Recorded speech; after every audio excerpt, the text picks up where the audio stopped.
Hey, yo, it's Joe. He's the host of Mock Draft Monday on the Cardinals show. So join the live, hit like and subscribe. Enjoy the podcast tonight. Enjoy the podcast tonight.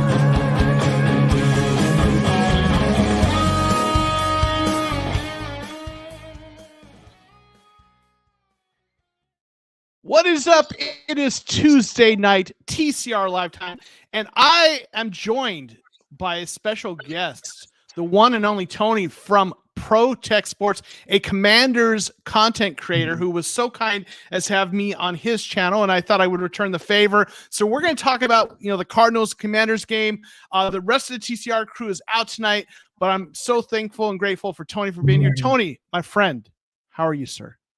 I'm well, man. How's it going, my guy? What's going on, bro?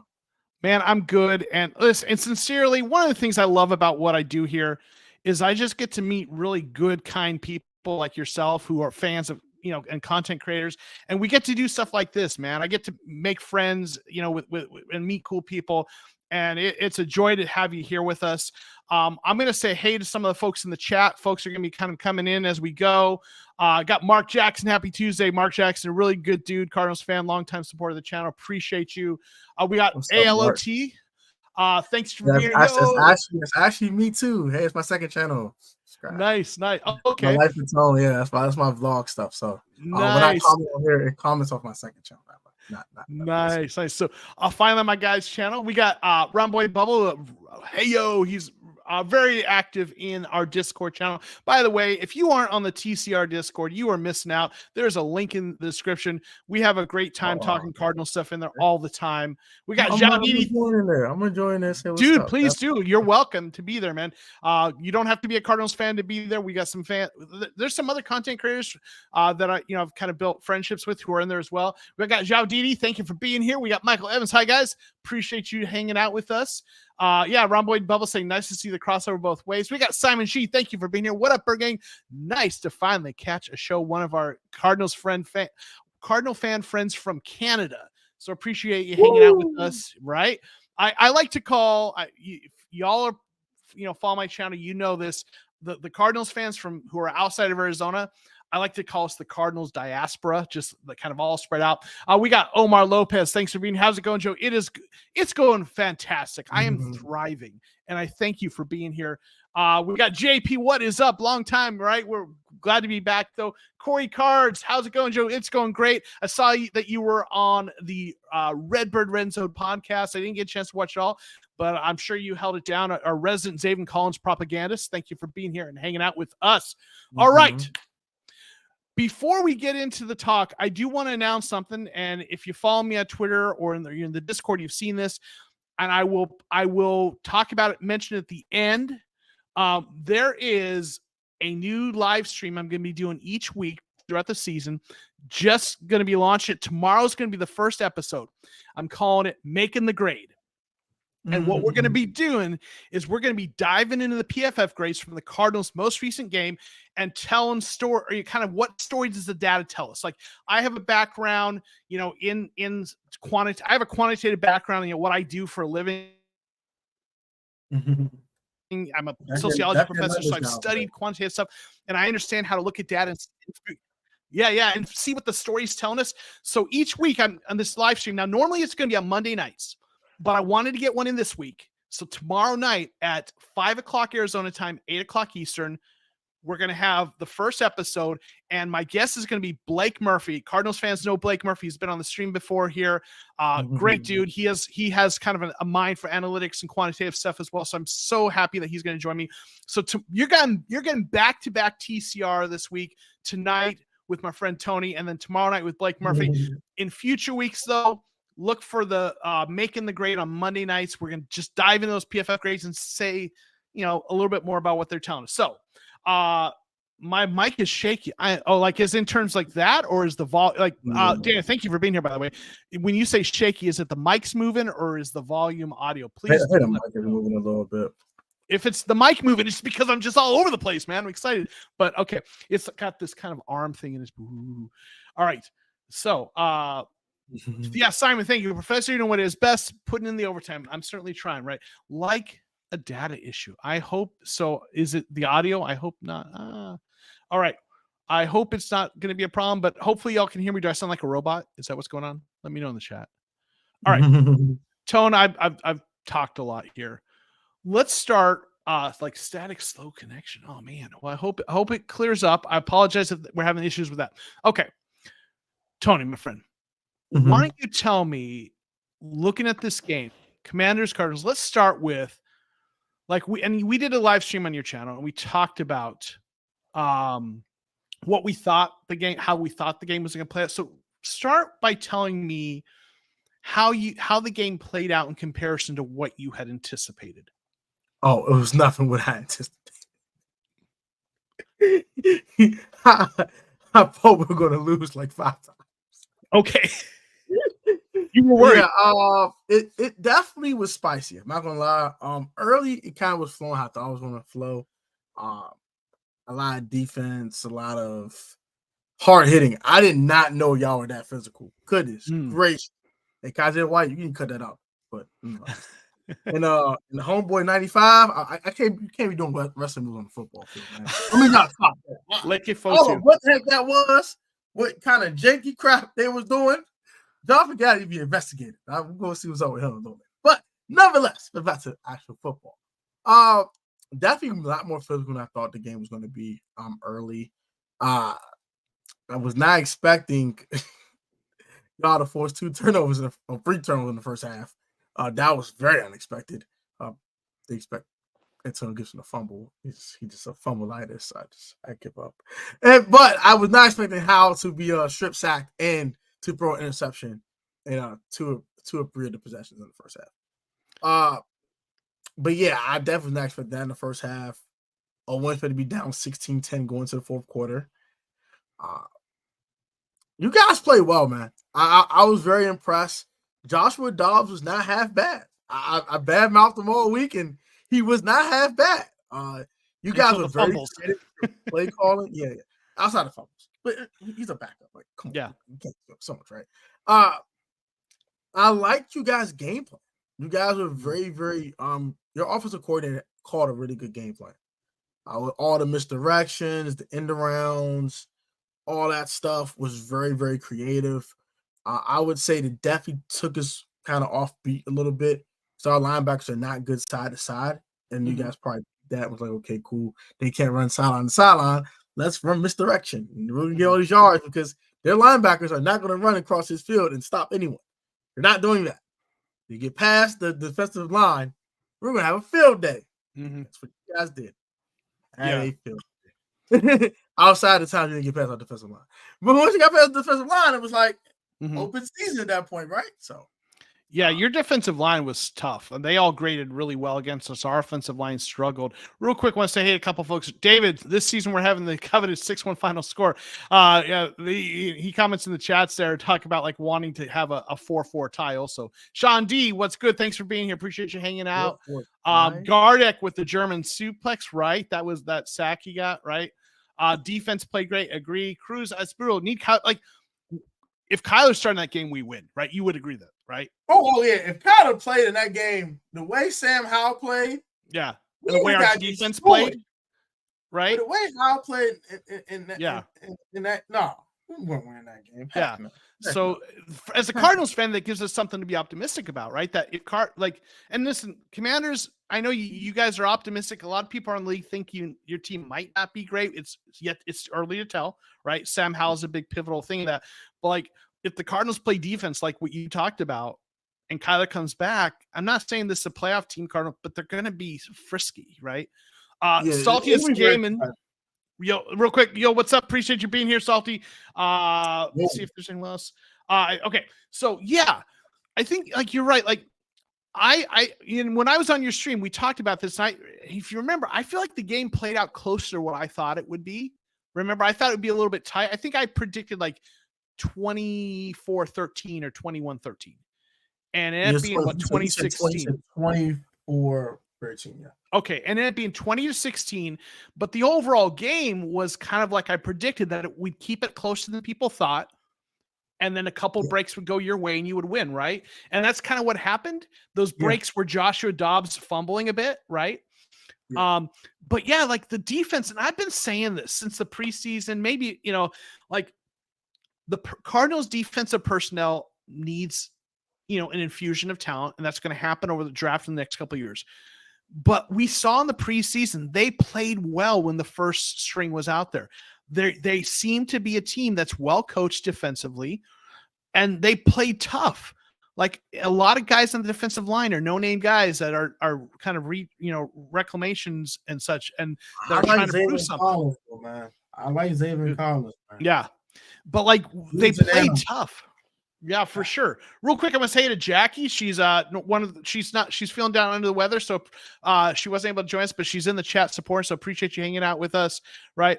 But yeah, so it's interesting. Like this is Cardinals fans actually feel really good, even though it's a loss, because what we're seeing, right, is the Cardinals. Yeah, they're in a rebuild. Yeah, they lost, but we're seeing like the foundations of the future, the culture and the defense, right, starting to play out. What did you think of the game plan both ways? Okay. I'm going to kind of start with the Cardinals offensive game plan was masterful. Okay. They knew our linebackers were slow as crap. They could not run sideline to side. Well, they're not slow. They are downhill linebackers.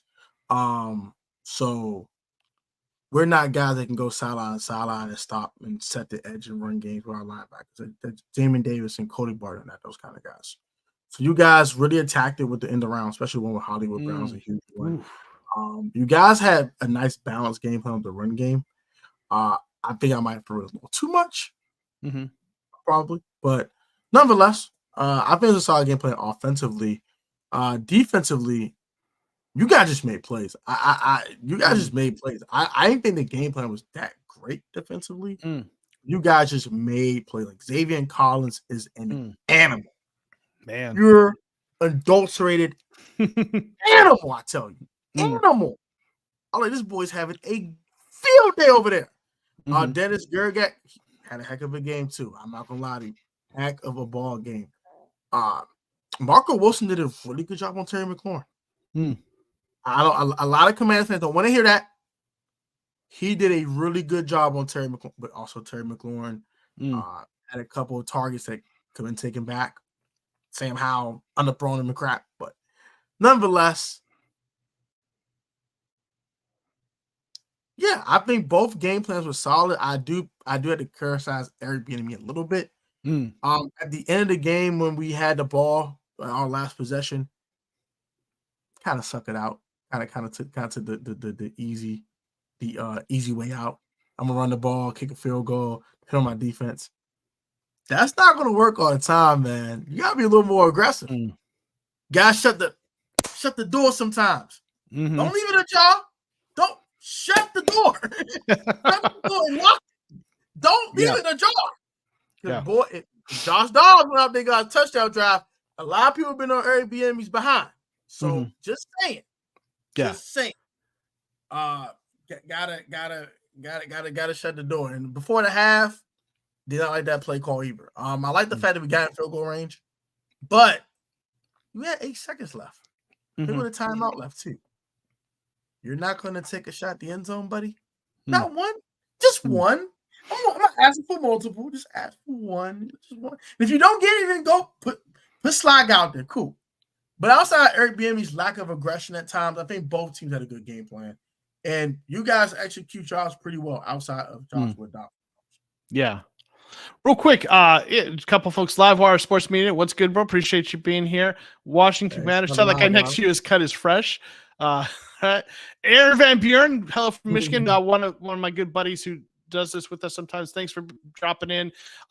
Judy Dykema, I apologize if I mispronounce your name. The new culture is the best. This is the thing I think a lot of Cardinals fans are talking about, that we see the culture shift, right? And we're excited about that. And I'll tell you, I agree. Like, I think the Cardinals had the right game plan for this game. The game plan was do what they're going to do on defense, right? We'll play aggressive, try to get some turnovers, but also just do what they're planning to do, be a good defensive team all across the board, what they did.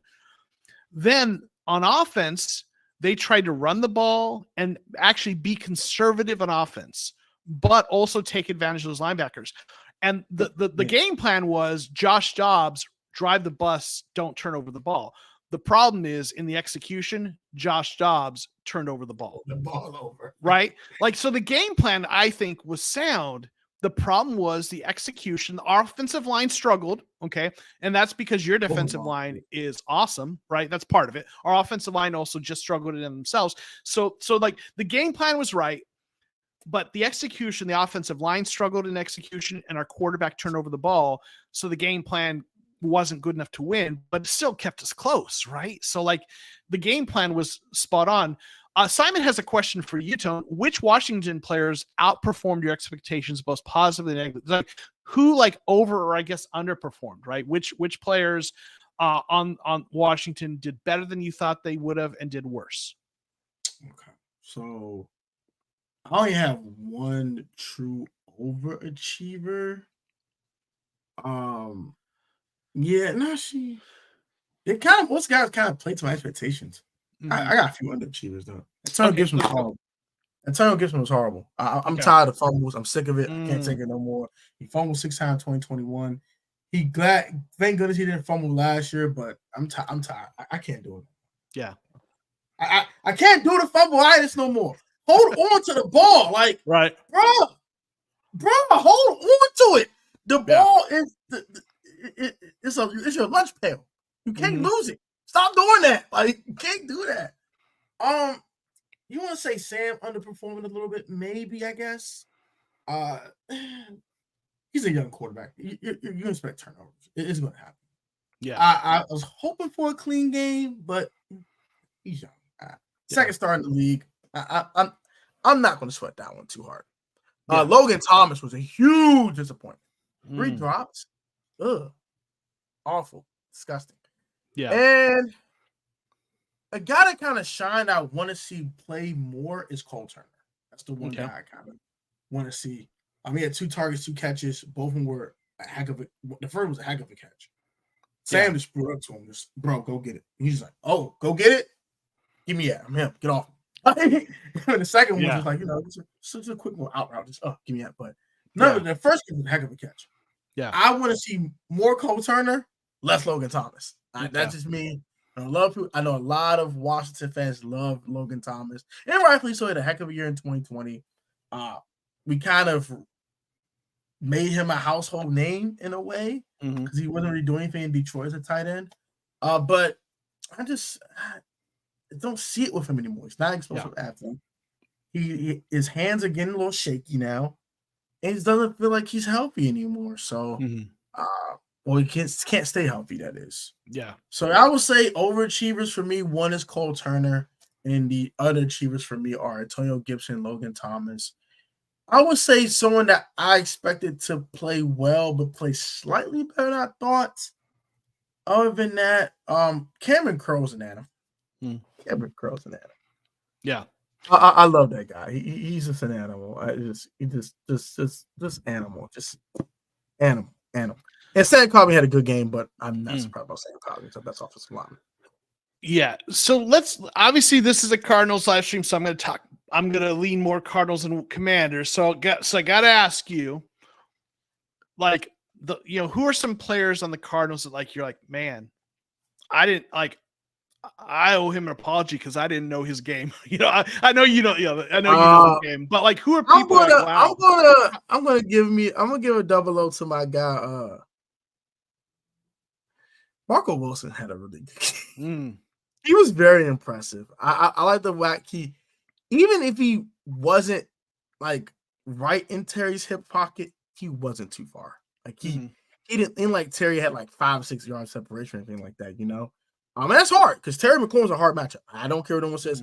Terry McLaurin's a dog, certified dog, top 10 receiver in the league. It's hard. It's hard to check a guy like that for 60 minutes. Much respect. Terry McLaurin's awesome. Yeah, absolutely. I love Terry. So he played better than I thought. Xavier Collins is an animal. He's an animal. I was like, bro, this dude is. I knew he was super athletic and he had all this talent, but it just never came together. Mm-hmm. It's starting to come together now, and I'm like, oh crap, this dude is an animal. And the other guy that I was very impressed with, who's that receiver? Not Hollywood Brown. Was it Rondale Moore or Michael Wilson? Rondale Moore had that. Michael Wilson had a decent really nice catch in the beginning of the second half. Was it Rondale Moore? I love Rondale Moore. I nothing bad to say about Rondale Moore. He's awesome. He's very. He just needs to stay healthy. That's the only thing with him. Yeah, just gotta stay healthy. Hollywood's Hollywood. No surprises. I like Trey McBride. That's another guy I was very interested in. I know you guys have Zach Ertz, and Ertz is borderline Hall of Fame tight end.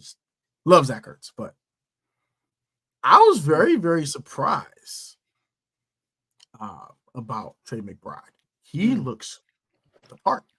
Oh, what is he? He looks the part. Yeah. Great in the run game blocking. I think he's a very sneaky pass catcher. I like Trey McBride. I can't say much about him. So I do too.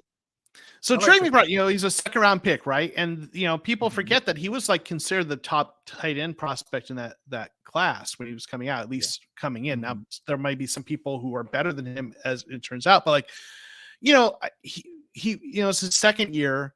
He struggled a little bit last year, and some people were down on him, but like tight ends always take a year or two to kind of develop. So like, this is like, if you think about what you expect from a typical tight end, this is the year you would expect to see that progress.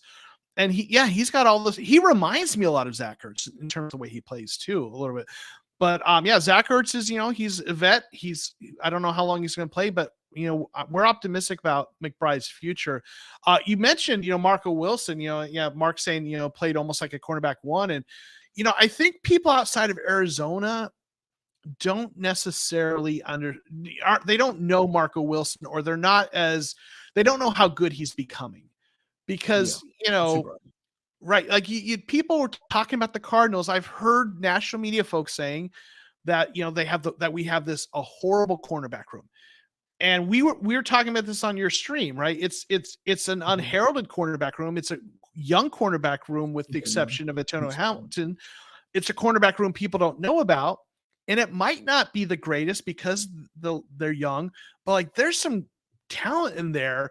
And Marco Wilson's a guy coming out. They got him in the 4th round. He slipped because of a couple of different things, but like, his physical tools are elite. He's got the speeds, jumping, all the stuff to be an elite cornerback. He just needed to put it together.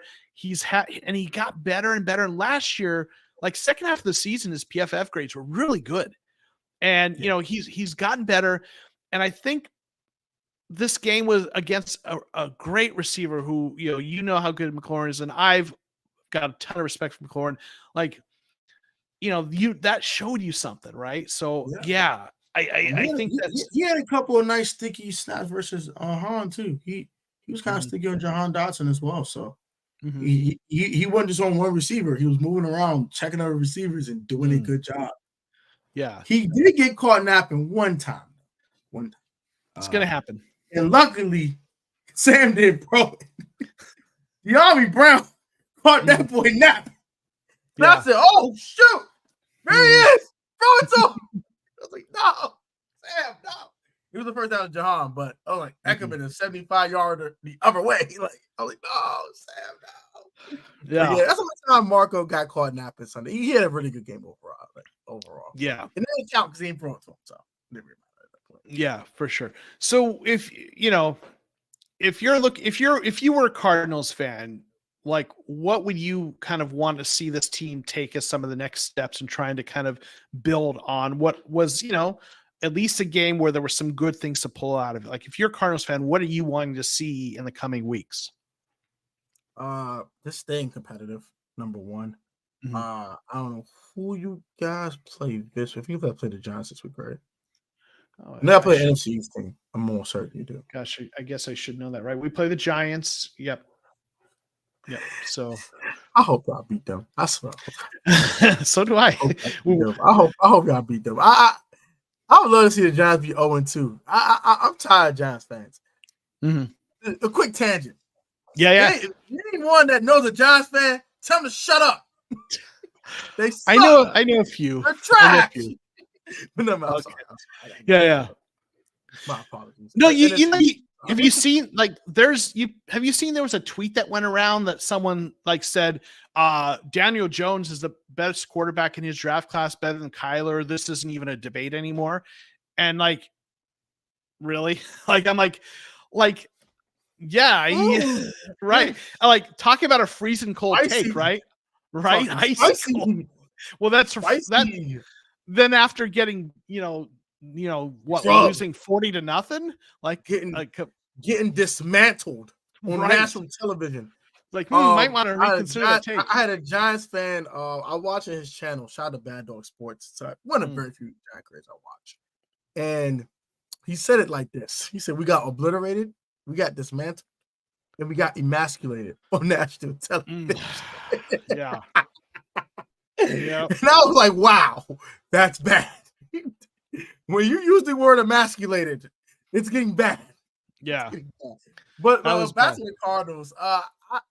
I want you guys to kind of build on it by just continue to play good physical defense. No, no more Kaiser White hits, okay? Cut those out. Only in inbounds and wrestling moves. Y'all cut those things out, but keep playing physical defense. I like how you guys play defense. You guys are physical. You guys are pressing the line of scrimmage. You guys aren't scared or anything. You're not fearful of any team. I like that. I like that attitude. Yeah. Continue to progress for Xavier Collins because Xavier Collins is going to be an animal. He keeps doing what he's doing. He's an animal. So continue to let him progress and just let him play. Just don't try to put him in a box. Just see what he could do well, what he can do well. I think he's super versatile. If he can get to the quarterback, I think he can cover a little bit too. Just super versatile defensive player there in Xavier Collins. And that's for offensively. I just want to see how these receivers around Hollywood Brown progresses because guys don't have a true one right now. I think Hollywood could be a true one, but probably more like a low end one. But nonetheless, see who's your true number 2 receiver behind Hollywood. Is it Rondell Moore? Is it Michael Wilson? Who is it? Yeah. And I want to see Trey McBride continue to progress. I just love seeing what Trey McBride can do. And Jonathan Gallen just keep putting his imprint on this team. That's the number one thing I want to see.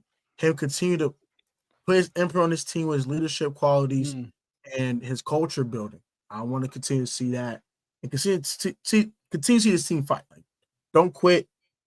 Don't have any ill will in your blood. Just fight. Just fight till you can't fight no more. Don't have no quitting you. Don't have no the B word in you. None of that. Just fight. Okay? Yeah. Don't have no in you, okay? We can't be doing that. I know that it's going to struggle this year. Wins are going to be hard to come by, but keep fighting. Keep fighting, man. Yeah. But that's why I want to see the culture build and continue to build.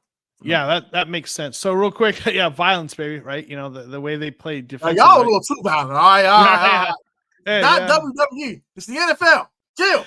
You saw Lecky Focci number 95, the one where you saw the one where like he's got the guy and he's like puts his leg around his head and knocks did you see that one? There's a clip of it. That was he grabbed Al by his legs and said, yeah. What the heck is that? Yeah. I was like, Jonathan Gallery's being investigated now. Investigate him now. Mark Jackson saying Ertz is the number 2 receiver. Right now, he probably is. Like, that's the guy they want to they're kind of targeting, the veteran tight end. And I'll say, like, I'm not gonna lie. I kind of wanted to I love Zach Ertz. It's kind of something says on my mouth, but I kind of want to phase him out the offense. Yeah. I really think that's someone y'all need to move. Zach Ertz. And let it be the Trey McBride show. Why not? Yeah. Where are and it's no offense. Joe, it's not no offense. Where are the Cardinals going this year? Honestly. Yeah. If Tyler's out to like freaking November, where are the Cardinals going? Where? So there's we need to see these young guys. We need to see boy Trey McBride, less Zach Ertz. And if you can get something for him, do that. and let it be the Trey McBride show. Why not? You need to find out what you have in him. I like him. I think he's a tight end one in this league. I really do. Yeah. He has all the qualities, the speed, the route running ability, the hands. He has everything to be a tight end one. Just give him the opportunity to do so. Yeah. Why not? So I'm with you. I like McBride a lot, and and certainly Dana Zat mentioned that she was surprised that he was so limited in snap counts, right? So okay, I'm going to attempt to answer why I think they're playing Ertz more, and I get what you're saying, and I want to see more McBride. I want to see young players. So this is why I think they're doing it. I'm not necessarily saying I do or don't agree with this, okay? But this is what I think they're rational. Despite what people are saying in the media, the Cardinals are trying to win games. Facts. Okay. People want to talk about the whole kind of tanking narrative, and I think that's a very surface narrative. Football teams are trying to win. Yeah, they're doing a rebuild, and the roster is one that's not equipped to really be a playoff team. So they're going to inevitably have a losing record, but they're not trying to actively lose games. And I think the coaching staff believes that with the game plan against the Washington Commanders, their best chance to win was playing good defense, trying to make as few mistakes as possible in offense. And Zach Ertz is a veteran, and he was the veteran savvy, and he still can play. Was featuring him more to them was the best chance to win. And I'll tell you what, I actually think that's probably accurate. It didn't play out that way, but like if you're playing a close to your vest, conservative game plan, a veteran tight end who knows what he's doing has a better chance of making something happen, the right thing happen. Okay. And I think that's why they did that. Real quick, Jack saying win games with shot jobs. I think everyone has hope. Everyone's 0-0. What the heck, that one? I want to respond to this. 17? Jack here is not understanding the point I'm making. I get that they're not trying. This roster is not built to be a contending team at all. So yes, they're starting a quarterback who is a backup, and no, they're not like expecting they're going. Well, I think they're realistic. No, they're not a playoff team, but there's a difference between knowing you're not a playoff team and not trying to win. They are trying to win the game the best they can with who they have, the game plan they have, and whoever they have that's healthy and on the roster. Now, I get what you're saying. Should they have had a different quarterback than him? Of course. I wanted them to get Jacoby Brissett in the offseason. Rumor is they were interested and he didn't want to sign here. It's a two-way street. So, Jack, I think you're missing the point. In their meetings, they are trying to win the game. When they decide which players on their roster they're going to field and who they're going to feature, they're trying to win the game. And yes, Josh Dobbs ain't great. I get it. But they believed, because he's been in the system and he's a veteran, okay, that between him and Tune, they believe that was their better chance to win with the players they have. Now, what they're not going to do is go spend a bunch of money or go trade tons of draft capital, although, trading a 5th round for Dobbs was certainly questionable, and try to bring in someone who's a little bit better just to, whatever. They're going to try to win with who they have, right? So I think, again, there's nuance in that, Jack. So if you're not getting that, sorry, can't help you. But I get what you're saying. But Ertz playing, I think featuring Ertz was because they felt that was a better chance to win. And it's actually, as much as it's not, we want to see McBride develop in the long run, to win the game this week, Ertz kind of emphasizing him was the right answer for that. But now the question is that strategy the right answer versus playing McBride more to develop him more? Because that's a fair point, right? Like if you're trying to win this game, featuring Ertz is the right answer. If you're trying to, there's an argument to be made that featuring McBride is the better plan for the long run. Yeah. Right. So I'll let you jump back in. Yeah. Sorry. Yeah. My thing with featuring Ertz is declining. Let's call it what it is. Mhm. Zach Ertz is not the same Zach Ertz in Philadelphia. We're gonna call a spade a spade. Now, is Zach Ertz still a top 15, 20 tight end? Arguably, when healthy, yeah. But I think Trey McBride has a higher ceiling right now than Zach Ertz has. Zach Ertz keeps getting hurt. He's not the same guy anymore. He just seems like he's not healthy, and when he is healthy, he's just not as productive. So I honestly think probably the better choice is to play McBride because the higher ceiling now is a slower floor. Yes, but why can't you feature both of them too? That's another thing I want to bring up. Play more 2 tight end sets. Why can't you just feature both of them? You're kind of lacking a little bit in the receiver room. So playing 2-2-1 with 5 of us alignment and a quarterback is not a bad idea. Yeah. Playing single back with 2 tight ends, 2 receivers is not a horrible idea. So yeah. Real quick, I think people listen, Josh Dobbs is a backup. Listen, let me be clear. He's a journeyman for a reason. Let me be clear. I don't think Josh Dobbs is a great quarterback or a starting quarterback. Colt McCoy did an amazing job. He was, but I'm telling you, he had an injury in the offseason. He shouldn't be starting week 1 because he had an injury this offseason and they gave him he lost something. So if maybe you didn't follow that story, but Colt McCoy wasn't recovered he'd lost something on his arm from that injury this offseason, and that's why he's not here. I think they wanted him to be able to start, but it just wasn't working. So listen, I'm not saying Josh Dobbs is a good quarterback. He's a backup. That's what he is. He's a backup. And he's not great.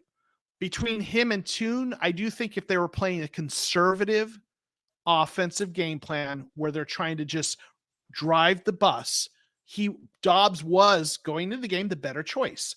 Tune has higher upside, but doesn't have as much experience. And listen, I get it. The most popular player on the team is always the backup quarterback, especially when you're losing. I get that Tune is more exciting and people want to see him, and I would have loved to have seen him. And I get it's easy and to take pot shots at a backup quarterback, Josh Dobbs, and he isn't great. But if you're the Cardinals coaches, Dobbs was the guy who knew the system. Best chance to win. Yeah. And you can't assume a team is tanking because their roster isn't good. They want to win football games. They want to put good tape out there. You think these other 52, 53 guys don't want to put good tape out there, knowing they probably won't be there next year, and they want to put good tape out there so another team can pick them up? You think they want to sit there and lose and get blown out every week? No. Yeah. No.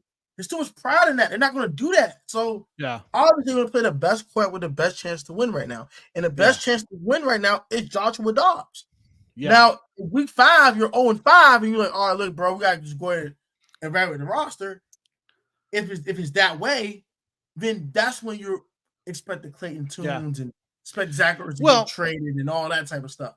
I'd even add it's week 2. I'd even add 5 weeks in, Clayton Tunes got that much more time in practice, and maybe he's closer to being ready.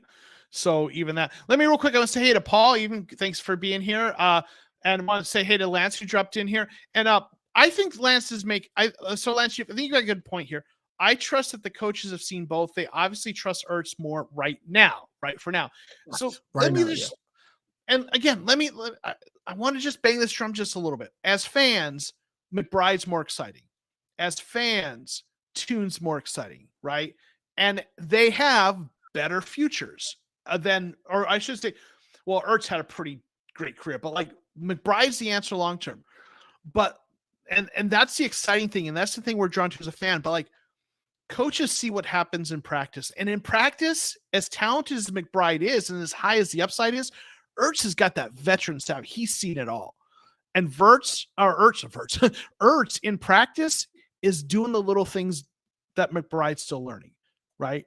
And he just knows all those little things. And those veterans, even if they've lost a step, there's a point where they're still that better option. And when they're no longer, that's when we start to see that kind of pendulum shift. And, so listen, when it comes to who you're playing, yeah, there's points where I kind of question why certain players are playing or whatever, but at the same time, coaches see that all the time. So, yeah, but I want to see more McBride. I think you make a good point about seeing more 2 tight end sets, and I think they are going to be doing that some. But yeah, real quick, let me say to a couple of folks, Boston Fort Bird Gang, this killer Metallica shirt. Hey, Bird Gang loves your shirt, man. I do too, by the way. Love that. Thanks for being here. And let's see, David Scott, thanks for hanging out with us. Arizona checking out the defense. They made the Commanders work. Thank you for that. Yeah. That's my guy. That's my guy from our we have a podcast with him, our friend Dio.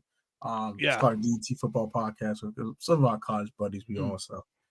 Shout out to Dave, man. Appreciate that. Appreciate that for the support. And subscribe to my man Joe. You ain't done so, man. Appreciate that for sure. Shout out to Mark for the compliment on the shirt. Appreciate that, man. Yeah. Oh yeah, Mark loves it too. So awesome. Listen, Paul's saying TCR tune is not exciting to me. He just earned the right to play. Being in camp was ready to go. I thought he had his moments, but I wasn't as convinced as you were, Paul, because he was playing a lot, but he played a lot against second and third stringers, and there were moments that were good. I liked some things I saw. I wasn't as sold on that he was ready as other people are, but I don't know. Yeah, we'll see. Jay Green, thanks for being here late, but here, appreciate you being here. So, okay. So I agree though that those players are kind of the future. I love what I've seen in McBride. I want to see more.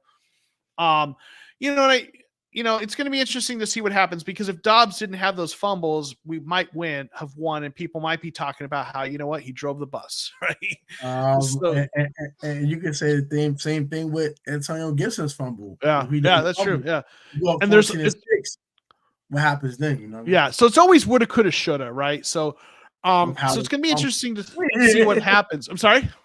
With how does it fumble to the end? Yeah. So, and this is I'm more bringing that up in terms of the narratives about Dobbs in particular, because if he doesn't fumble and the Cardinals win, people aren't as down on Dobbs, right? Like, it works, right? That bad after all. But the fumbles happen. But the fumbles did happen. They didn't. You have to acknowledge it happened. It's going to be interesting to see what happens this next week, right? So, all right. So give us a little matchup here. You follow the NFL widely. What do you think for the Cardinals going against the Giants this week? Okay. And real quick, and Jack, this I agree with you. Steve Keim is no longer the GM. That is the one unifying principle for all Cardinals fans. We all can feel good about that for the most part, right? Mark, thanks for being here. Appreciate you hanging out here with us. So Cardinals, Giants. What do you think is the Cardinals' key if they want to win against the Giants? I'll tell you, it depends on the Cowboys book. I will literally take Saquon Barkley away and make Daniel Jones beat me. Mm-hmm. That's exactly what he did. He said, all right, Saquon, we tired of this. The first round, they ran down, they broke. So we had enough. We had enough of this. And they had a miscue with the snap, too. Kind of did help them a bit. But once they took Saquon Barkley away, we saw what that offense looked like. A big ASS goose egg. Nothing. Nada. Zilch. No movement, no nothing. Just total annihilation. But the Cowboys defense, give them credit. They're incredible, but nonetheless. I think if you guys can take Saquon Barkley away from the Giants, make Daniel Jones beat you, and kind of bracket Darren Waller, I'm doubling Waller. I will tip my cap if Darius Slayton, Jalen Hyatt. I like Jalen Hyatt, by the way. I'm a big Jalen Hyatt guy. And I would say, Sterling Shepard, Jalen Hyatt, and Darius Slayton. Make them beat me. Make them, Isaiah Hodgins, make them beat me. If they beat me, I tip my cap to you. But Saquon Barkley, 2-6, no, sir. I will put 8 men in the box. No. You beat me, Darius Slayton, Mr. Ironclad Hands. Can't catch a soul. Can't catch COVID in a hospital. Oof. I had the typical one. But I can't say typical one. Yeah. Can't catch you know what and the you know what. Okay. Well, we'll just leave it at that. We'll leave it like that. Yeah. Catch the C word and a WH. Yeah. We'll leave it like that. Yeah. You know what that is. You know what. Yeah, it is. we keep it a little family friendly here, so we'll leave it at that. Exactly right. So can't catch COVID in the hospital. Mm-hmm. Can't catch waters in your face. Can't catch. He's not good with the hand. Let him beat me. Let Taylor Hyde, the rookie, beat me. Mm-hmm. Let Sterling Shepard. I always get hurt. Beat me. Let them beat me. I'm not letting Saquon Barkley and Darren Waller have a freaking field day. No, absolutely not. No. Yeah, that makes sense. Just ain't gonna daggone revenge. The Giants gonna lose. Screw that. Yeah. It's gonna be the revenge game, Isaiah Simmons' revenge game, right? So, yeah. So. Oh my gosh. That super chat's hilarious. No, stop. First that. of all, no. Cruz is a really great supporter of the channel. He's channel member, got a TCR t-shirt, esports. If Dobbs won the game the way these fans are, they would say he's been. Listen, there were some fans who were like, maybe Colt McCoy should be our starter even when Kyler comes back, like last year. And like Colt McCoy, like he had his moments, but like, yeah, there are some fans who just don't get it, I guess. But yeah, right. I'm flabbergasted. But I'm listening. Yeah. So it's some fans just fans gonna fan, right? Sometimes, but Cruz, thank you for the super chat. 40%. Yeah, after a victory. Yeah, Cruz, thank you for the super chat. I appreciate you and your support. Thank you so much. Yeah, please drop Simmons into coverage. Giants. Yeah, right. Tune a true DMV guy. Love the energy, my guy. Tone a true DMV. Okay. Tone loves your. Corey loves your energy. Is what saying. Right? I appreciate that, man. I live in the DMV, man. I live in DC actually, so. Okay. Sure. I bring the DMV energy. Dude, Tone, you bring the energy. That's for sure, no doubt. So yeah. So okay. Yeah, I think that makes a lot of sense. I mean, obviously Saquon is the gear that keeps makes that thing go, right? You need to pull him out of the machine. And if you can pull that gear out of the machine, the whole thing breaks down. And then Waller is the second part of that, right? And if you can do that, Daniel Jones, again, with those receivers, if they beat you, like you say, tip my hat to you, right? So for sure. Yeah, and then Paul's saying McCoy ended up with the noodle arm of Kevin Cobb, right? That's for sure. The noodle arm of Taylor Heineke. That's all I'm saying. Yeah, right. So we're gonna bring this thing in for a landing here. So Tone, what I want you to do is just kind of give us your final thoughts on what you saw from the Cardinals, and then tell everyone where they can find you and what they can expect if they check out your content. Okay, cool. So, give my final thoughts of what I saw from the Cardinals. So I saw physicality. I saw a culture change coming around. I saw a team that didn't want to quit. I saw a team that was trying to scratch and claw and bite for every single yard, every single play. And I saw a team with some talent. The Arizona Cardinals are not devoid of talent. Xavier Collins is a heck of a football player. You still have Buda Baker. I like Hollywood Brown. Rondale Moore is no slouch. Michael Wilson, something like he can kind of work on and kind of mold into a mold of clay of your choice. He has the size. He can hop on the football pretty well. He's a very interesting player to keep your eye on. Perry Johnson Jr. had a decent game on Sunday, actually. I like what you guys are building. You guys can definitely need to continue to build an offensive line. James Conner is still a dog. And when Kyler comes back, you can really see what this roster really has to offer. But continue to fight while Kyler is hurt. And once Kyler does return, you can really evaluate your roster and really try to see what you have. You guys can find me at you can find me the PSN Commanders Network on YouTube. Also, you can find me on Instagram at Protech Sports Network _ and you can find me on X, Twitter, whatever you want to call it. Darn app. I'm gonna call it Twitter forever. It's always Twitter for me. The the talking app. That's what we call it. Yeah, the talking app. You can find me on X at PSN 042893. And you can find my second channel is the Life of Tone. If you guys like vlogging, fashion content, Metallica shirt. We'll see more Metallica shirts. Nice. You can go ahead and find me at a lot, which is ALOT with periods after each letter. You can find that on YouTube, and follow that Instagram page at Life of Tone _ And my personal page is Tony _BFE on Instagram. So find me a lot of places. You can find me at. And I'm not too far to find. Awesome. I'm going to get your links in the description. They're not there just yet, but if you're watching this on the replay, they should be there. So I'll get all your links in there, Tony. Thank you for being here, man. I really appreciate you. You're just a good dude. I always enjoy hanging out with you, man. You bring the energy, but you bring the knowledge, and you're just a good guy.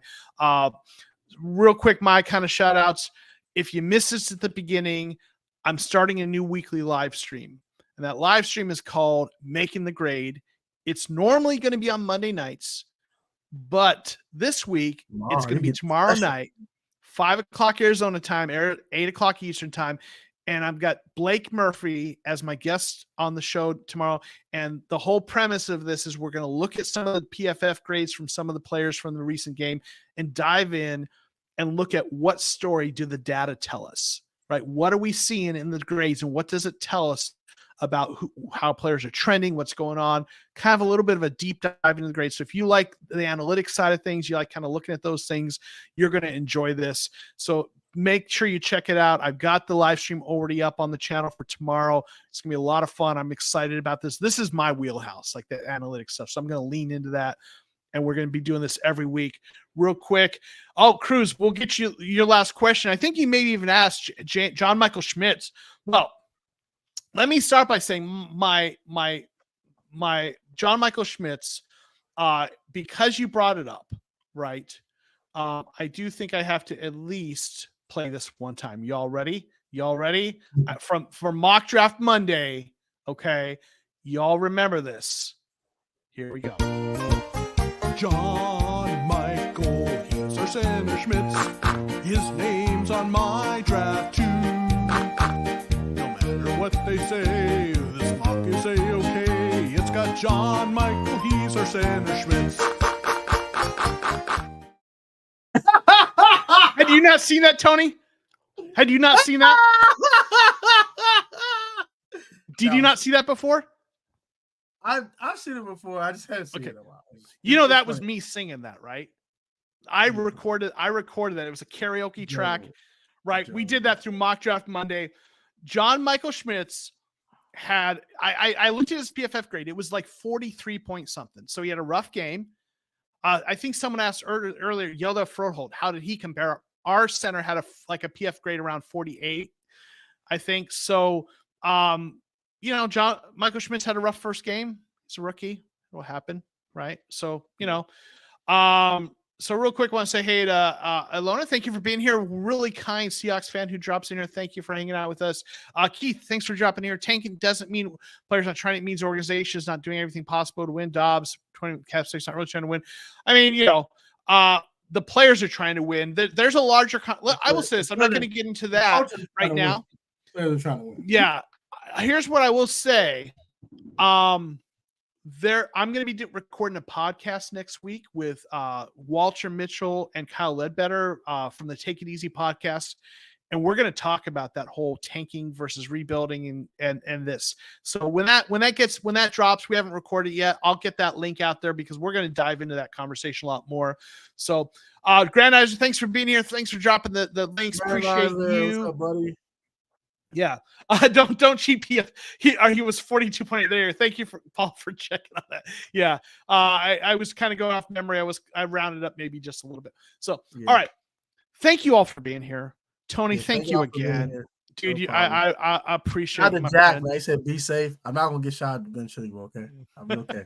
I'm not going to get shot at Ben Chillibo, okay? We're not doing that. Okay? I'll be safe. Right. And thank you, Paul, for thanking me as well. This is fun. All right. Well, I'm going to throw up on the, kind of my shout outs to my channel members, and we're going to get out of here. But we'll see y'all next time. Peace. Peace, y'all.